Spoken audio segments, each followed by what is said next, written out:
Okay, now that we've looked at all of these data sets, let's take a peek at what it says in number 2. Pick the data set or sets that are ready for a bar graph and our pie chart and make it here. Okay, so I'm going to go back to here and see, bam, there it is. The format of delivery of news. So in number 2, I'm going to go ahead and make a bar graph and or a pie chart. Okay, let's do that. I'm going to go ahead and make a bar graph, but I definitely think that it's great practice to make your pie charts. So here we go. Looks like this one has 1, 2, 3, 4, 5, 6, 7, oopsie, 7 categories of format of delivery. So, okay.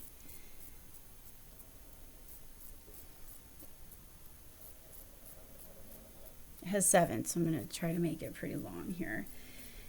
And along the vertical axis, the percentage, excuse me, and then along the horizontal axis, we are putting the format of delivery. So actually, I'm going to actually make that the title here. So format of news delivery for my title. And then, excuse me so much. Maybe I should get a swig of coffee. Got it. All right, the first category was print. I'm going to use a P for print.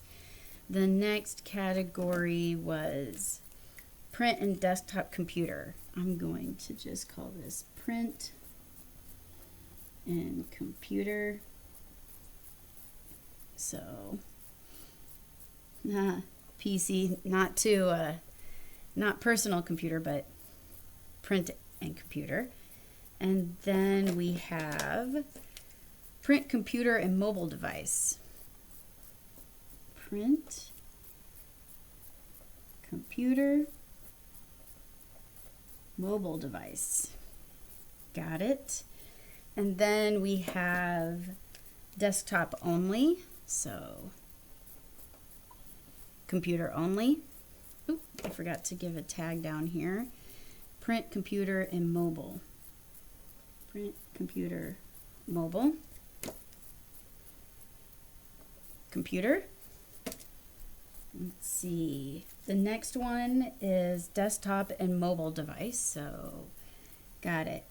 Computer and phone. I already called it mobile, so I'm going to need to stick with that. Mobile. And let's see. Computer and mobile device.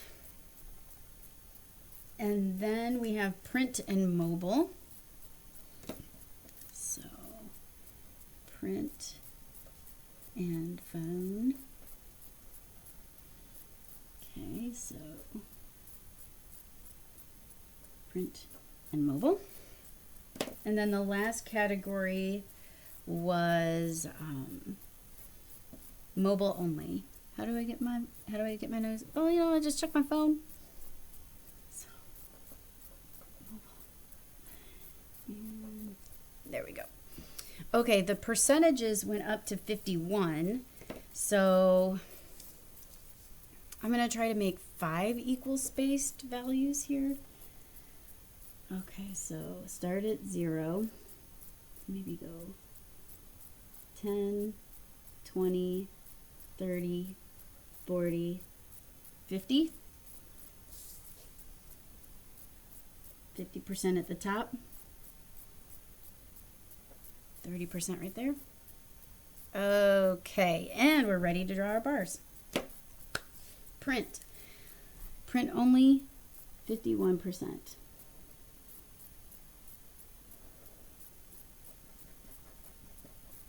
got it. Print and computer, 11%, so just over 10. All right, I'm going to use this maybe to guide me. If that's the 10, so just over.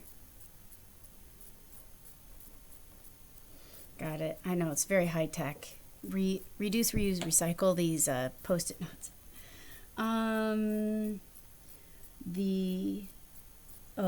Print, computer, and mobile devices, that was 14%. Okay, so I'm going to need to go higher here. This is where it was 20%. So I'm going to go a little bit higher than this one, but just a little bit. That one was 11, then this one doesn't go all the way up to 20. Maybe that one should have been a smidge shorter. Okay. Computer only 5%. Okay, I'm gonna put this back down at 10. And then this one is half of that. Okay, let's see, maybe about there. Or a little lower. Okay, and then computer and mobile device, that was 7%. So just a little bit higher than that one.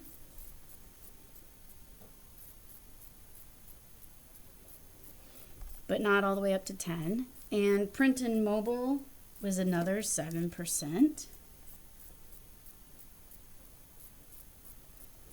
And then purely mobile, 5%. So same as computer here. Okay, bar graph, check.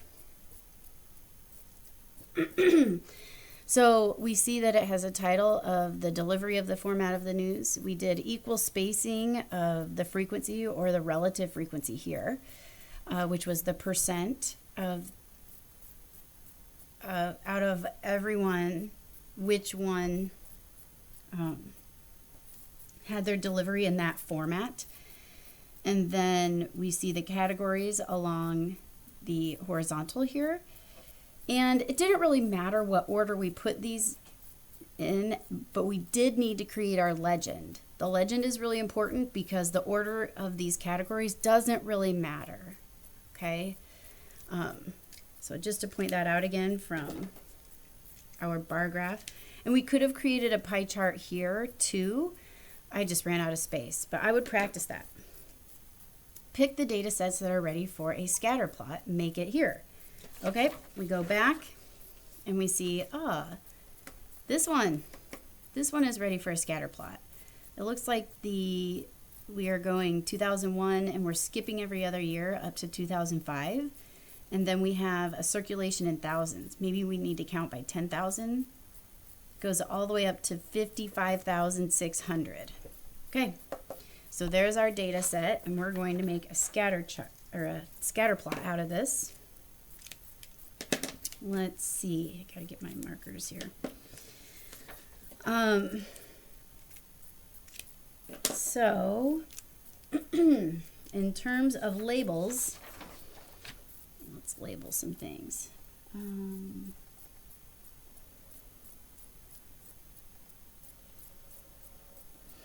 Okay, you know what, along the bottom here, we're going to put the year, and here we will put the average circulation in thousands.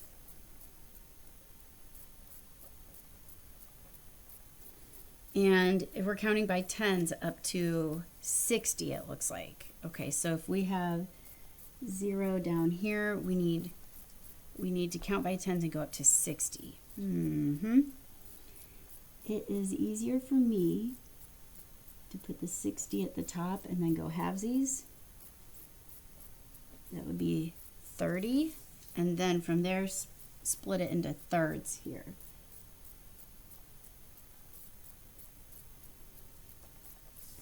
Okay, so that this counts by 10,000s up to 60,000, because 55,600 is our biggest year, I think, in terms of circulation. It looks like it's kind of going down. And then along the horizontal axis, we're going to put the years. So 2001, 2003, 2005, 2007. We need to equal space these. Oopsie, 2011. I need more years. Okay, that was supposed to be straight. 2013 and 2015.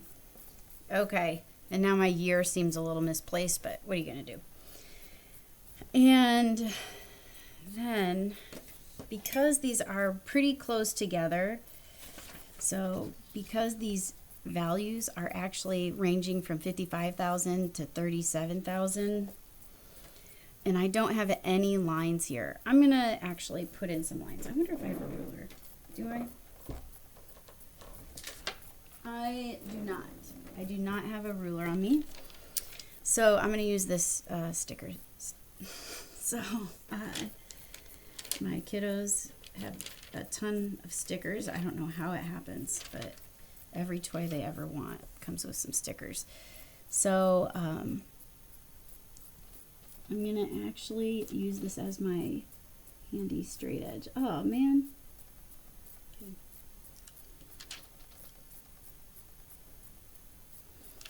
And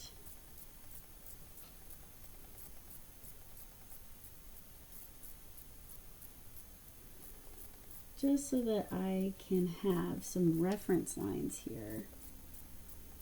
Hopefully these are going to be parallel to each other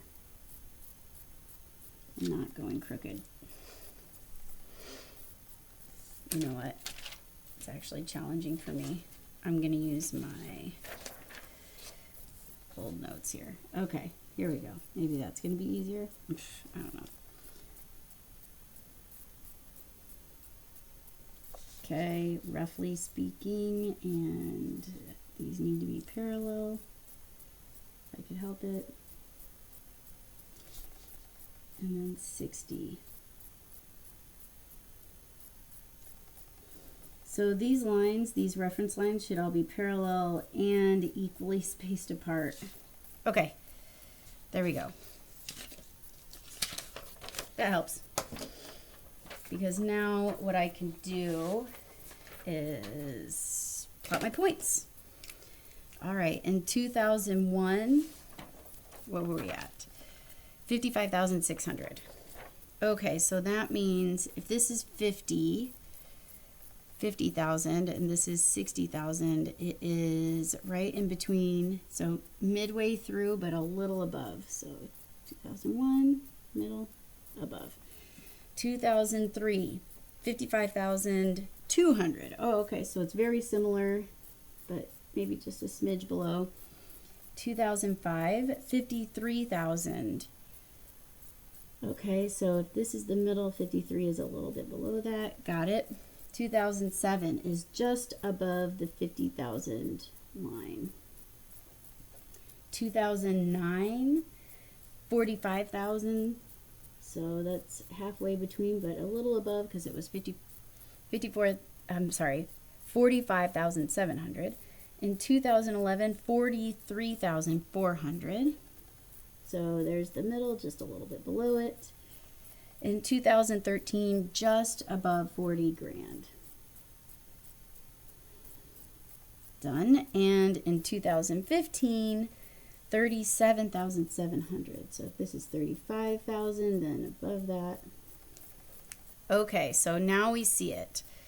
So, and I'm going to label this because the title of this is actually the average circulation of paper newspapers. So, average circulation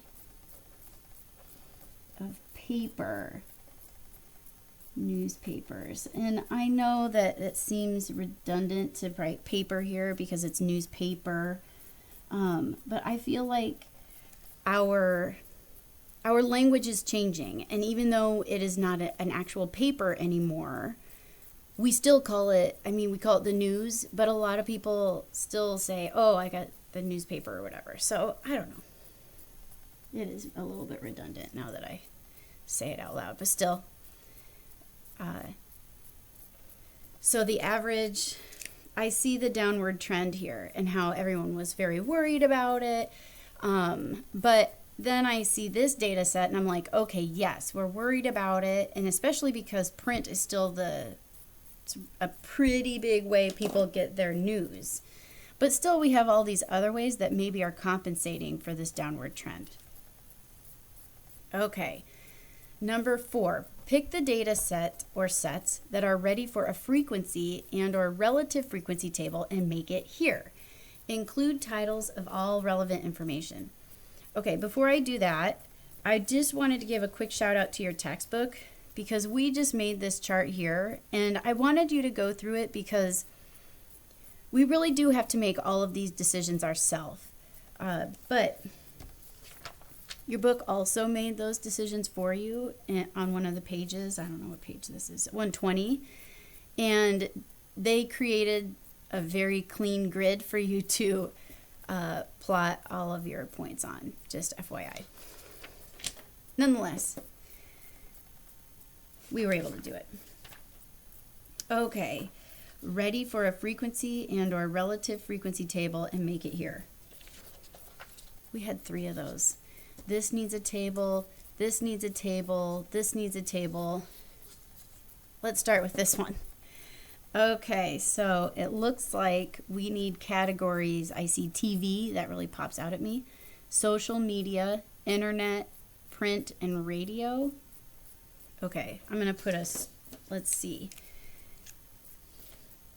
Okay, I don't know if this is going to help or not, but I see TV category. Okay. So let's start putting together a table where we are categorizing all of these. Okay.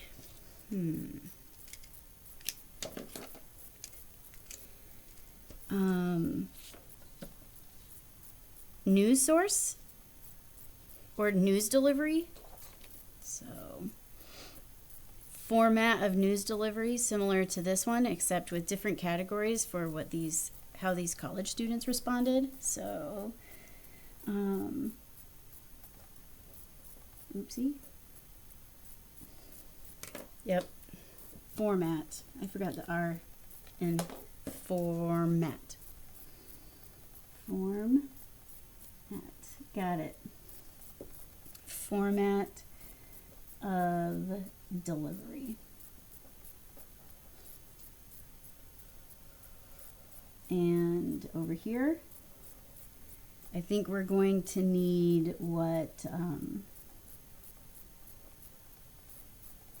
frequency and relative. Okay. Format of delivery. The first thing that we pinpointed, just because it was short and easy, was TV. And there were 1, 2, 3, 4, 5, 6. So TV, 6. And that was 6 out of 28. And we'll have to turn that into a percentage. Fine. Next, let's go, I don't know. Let's go social media, because that was at the top here. So social media, there's another one, here's another one, yes, okay, 1, 2, 3, 4 of them. Social media, I get my news from Twitter. 1, 2, 3, 4. 4 out of 28 college students said that, a 7th. Got it. Next, let's go internet style.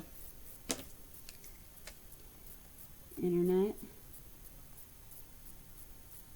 4, 5, 6, 7, 8, 9, 9. Okay. Internet, 9. 9 out of 28 said that. Let's see.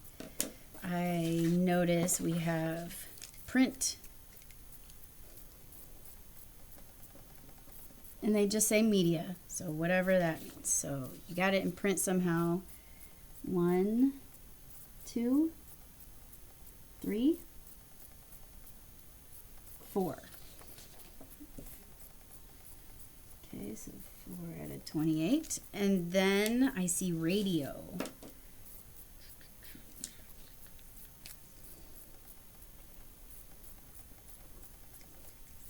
How many are there?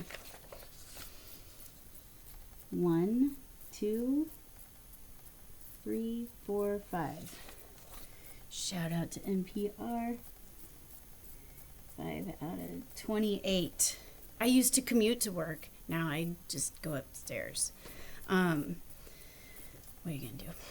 Let's see. Let's total these just to make sure we have not made a data error. 6, 4. Okay, I guess you don't need to see that. 6, 4, 9, 4, and 5. Total up to 28, so that's nice. So just so that I put this down here. It is always nice to make sure you haven't left anyone out. Okay. So pick the data set that is ready for a frequency or a relative frequency table and make it here. Include titles and all relevant information. So I am going to jot this down. Here's this table, but it is nice to know that this was 28 college students surveyed. Yeah?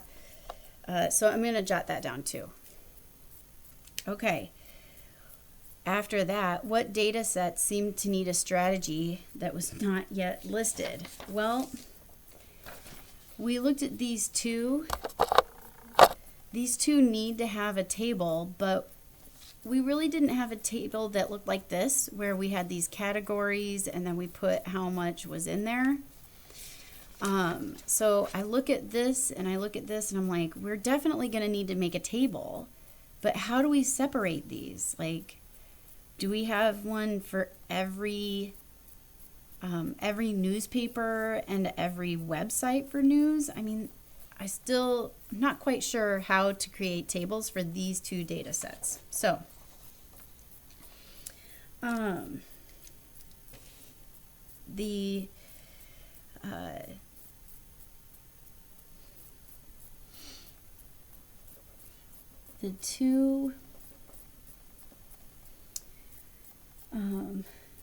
the two with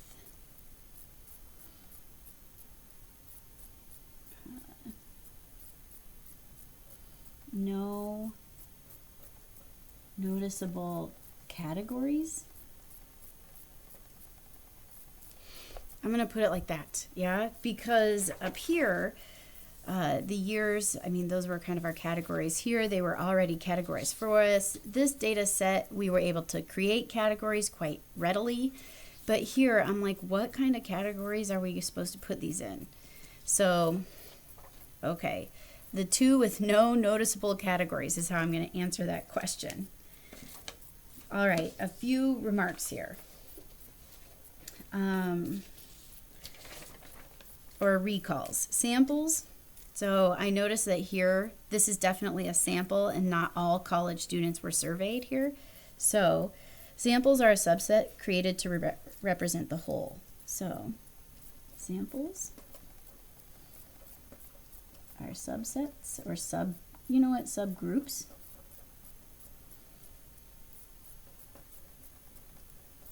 Created to represent the whole population And when I say population, I really mean group being researched.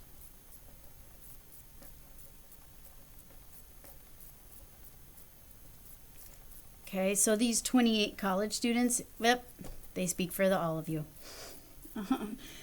And then I have another recall. So the recall here is what a sample is. Instead of surveying all college students, just survey some of them and hope that they represent you. Frequency and relative frequency were just a fancy name for the raw count or the actual count and the portion or percentage of that. So a frequency is a count of how many?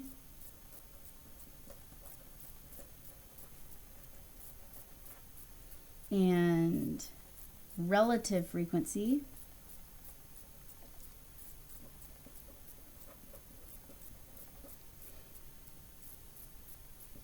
is a portion or percent of how many. All right.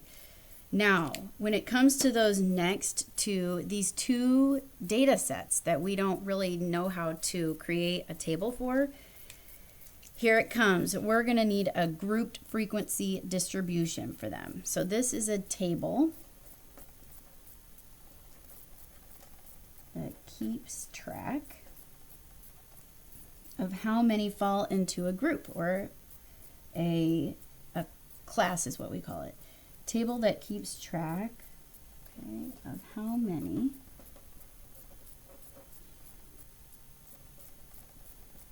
fall into groups, also known as classes, within a numerical range.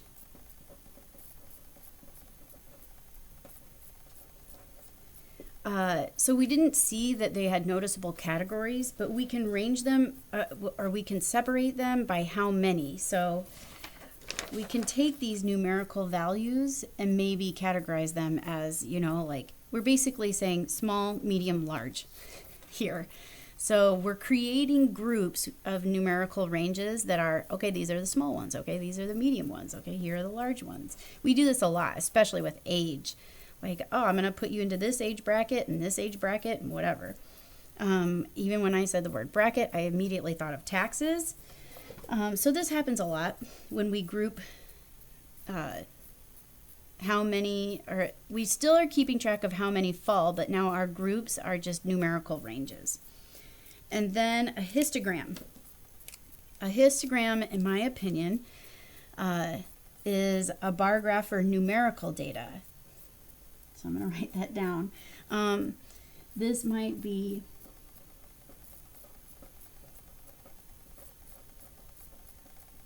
upsetting to some more statsy people than me, because when a lot of students confuse histogram with bar graph, and not just students, teachers too, confuse histogram with bar graphs.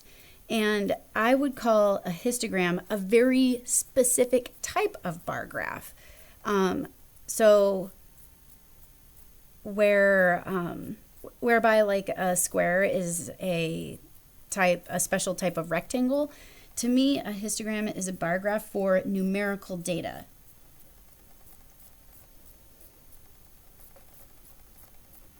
Where the horizontal axis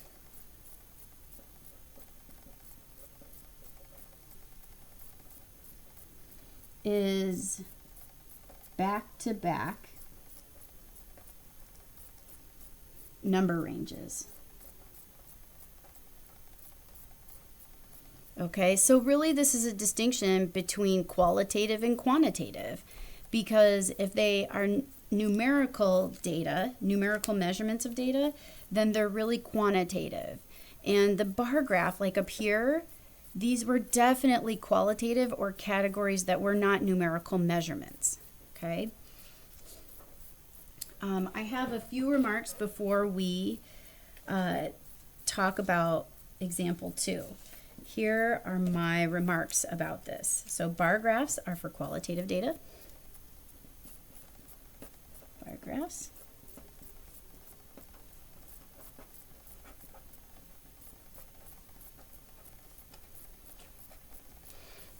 Bar graphs are for qualitative data. It doesn't matter where you put the bar, order doesn't really matter. So one of the huge differences right here is that we could have reshuffled these and it wouldn't have mattered. It would have given the same information.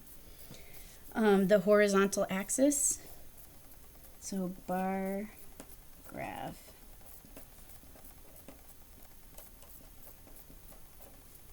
Horizontal is categories.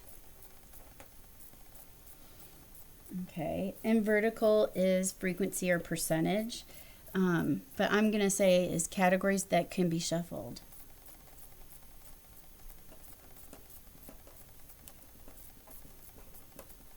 Highly technical term. Shuffle it. Okay, or rearranged. It's a little more technical. Histograms are for quantitative data.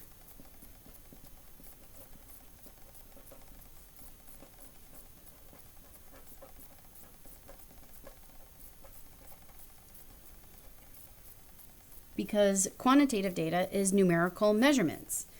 And here, the histogram horizontal axis is categorized by back-to-back numerical ranges, and those can't be shuffled. They are put in order, numerical order. So histogram horizontal axis is number ranges.